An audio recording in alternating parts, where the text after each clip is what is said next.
The CH-47 Chinook is a massive helicopter, and I wondered what it was like to work on this big boy.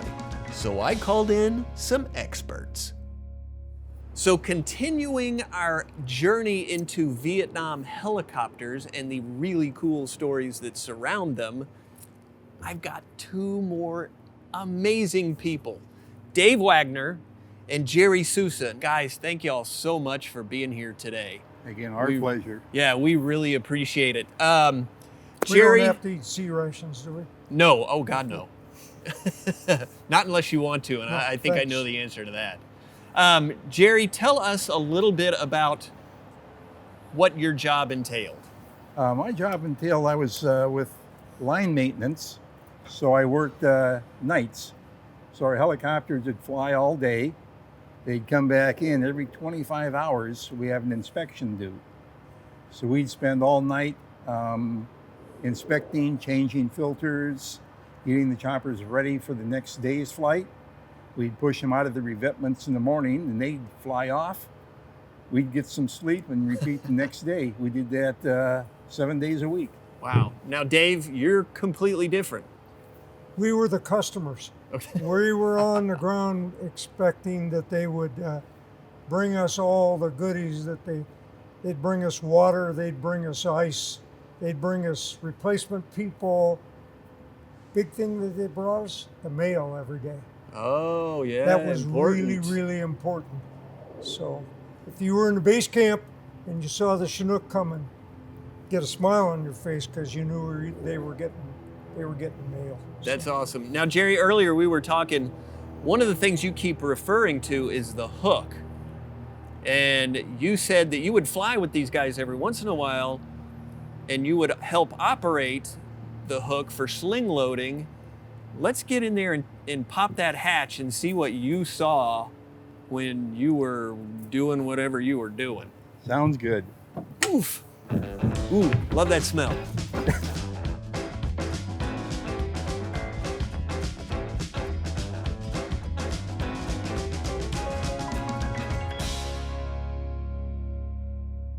So you could take the troop seats out of this. You've got quite a big cargo area. So A, what is sling loading? And B, why use that versus just fill this thing with a bunch of ammo and away you go? Well, sling loading is when we used our hook. Oh, under here, I'm Under assuming. here, we would open up the hatch, and under here is our cargo hook. Okay. So sling loading, we would have a load that we were going to pick up externally. So we'd have straps on it, and we'd come in to pick a load up, and the pilot up front, of course, he can't see his cargo hook back here. So I would lay on the floor on the intercom, and I could direct the pilot onto the load by telling him, okay, go forward 10, left 5, down 10.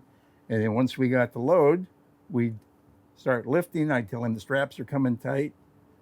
You've got the load, do a hover check, off we'd fly. And then you would watch the load the whole time you're flying by laying here on the floor. Yeah. And so that would be our day flying around, picking up loads, hauling them. In Vietnam, I think of the Chinook as the semi-truck. Yeah. Rarely did we ever carry troops internally. Oh, We really? carried Okay. mainly just supplies. And we always like to have them on the hook. Is you're flying, if we're at max load and one of our engines should falter, we might not be able to maintain altitude. All I have Yeah. to do is push the button, open the hook up, and drop the load, and we're perfectly capable of flying on one engine. Oh, yeah. If you got everything in here, a little bit difficult to get it out. A lot more. And we're coming into an LZ or landing zone. When we have the net or the hook, we can come in, drop the load off, and be gone in less than 5 minutes. If we were internal load, you have to land, unstrap your load, lower the ramp, Yeah. roll things out. It takes a lot longer and you're more exposed. Yep. Now, Dave, was there anybody on the ground kind of doing this, or?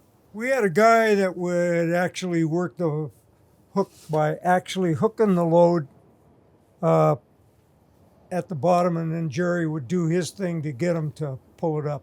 So our guys worked the bottom. Okay. And we had to have some guys who had experience doing that, because you just don't put a novice out there and expect them to get the job done.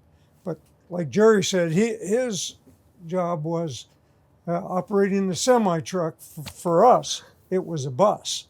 And the reason it was is we had troops coming on and going off. They would go fly back to the base camp where they could go see the doctor or dentist or some kind of appointment, and then they would come back to the field. Like I said, we were the user, we were the customer. They were servicing us on a daily basis, so we saw the Chinook every day. So Jerry, you've done some research on this aircraft and found out that it may look old, but it's even older than that. Yeah, the information that we have was the airframe was produced in '61, was in their flight test program, eventually ended up in the boneyard. And I believe it was 92 or 94 that it was pulled out of the boneyard and upgraded from an A model to a D model. Now the two airframes may look very similar, but they are really completely different helicopters. Our A model could lift about 9,000 pounds in the Central Highlands. This airframe is rated at 24,000 pounds. The engines, we have two engines on this helicopter. The A model had 2,200 shaft horsepower per engine. This D model has 4,700 per engine. Wow.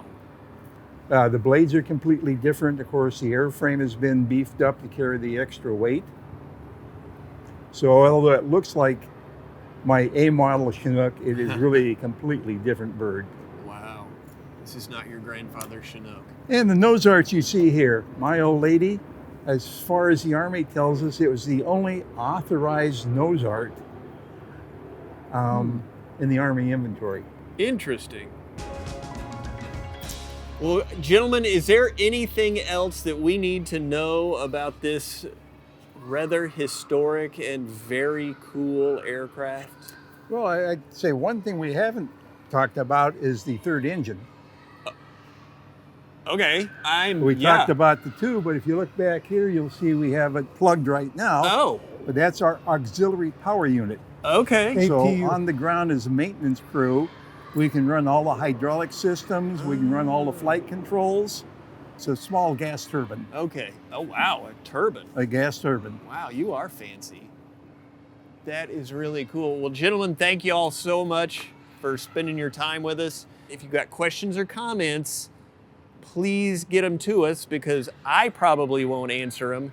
If you guys are willing, if you can answer, that would be even better, because you're the experts.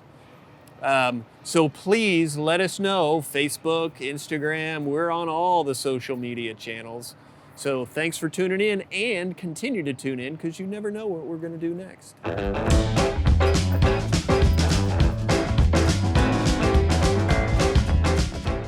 If you want to learn more about this really cool beast, check out our Matterport scan of the interior. It is really cool, and it's available right on our website.